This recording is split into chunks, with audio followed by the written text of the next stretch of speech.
সালামুন আলা ইব্রাহিম এই আয়াতটি পড়লে কী লাভ হয়। আজকের ভিডিওতে আমরা আপনাদেরকে এই আমল সম্পর্কে জানাবো। সম্মানিত দিনী ভাই বোনেরা, আমরা বিভিন্ন সময় বিভিন্ন আমলের কথা আপনাদেরকে বলি, তো আপনারা অবশ্যই এই আমলগুলা আমরা যে নিয়মে যে পদ্ধতিতে বলি ওইভাবেই আদায় করার চেষ্টা করবেন। আর আমলগুলা প্রতিফলন হওয়ার জন্য বিশেষ করে আপনাকে কয়েকটি বিষয় থেকে বেঁচে থাকতে হবে।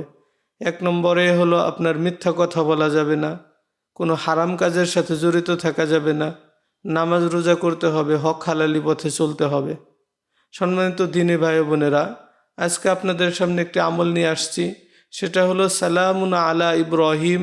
এই আয়াতটি পড়ে মাটিতে দম দিলে, মাটিতে ফু দিলে কী লাভ হয়।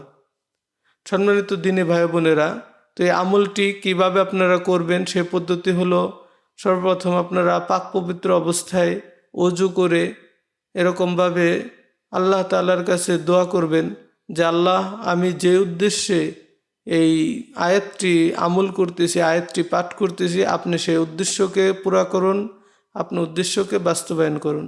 এরকমভাবে নিয়ত করে আপনারা সর্বপ্রথম 3 বার ইস্তেগফার পাঠ করবেন।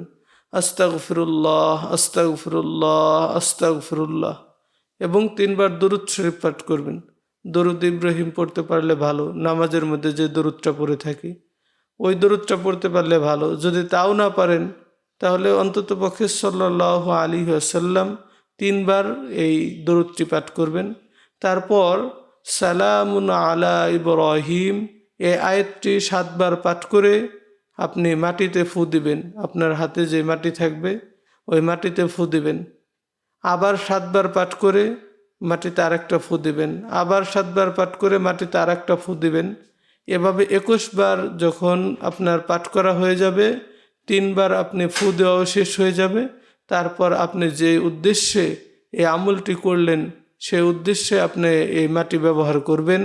আর বিশেষ করে একটি বড় ফজিলত হলো, যখন কোনো বাড়িতে আগুন লাগে, কোনো দোকানে আগুন লাগে বা কোনো এলাকার মধ্যে আগুন লাগে, এই মাটি যখন আপনি ওই আগুনের মধ্যে নিক্ষেপ করবেন, কোরআনে বর্ণিত এই আমলের উসিলায় আল্লাহ রাব্বুল আলামিন ওই আগুনকে নিভিয়ে দিবেন, ওই আগুন আর প্রজ্বলিত হবে না ইনশাল্লাহ।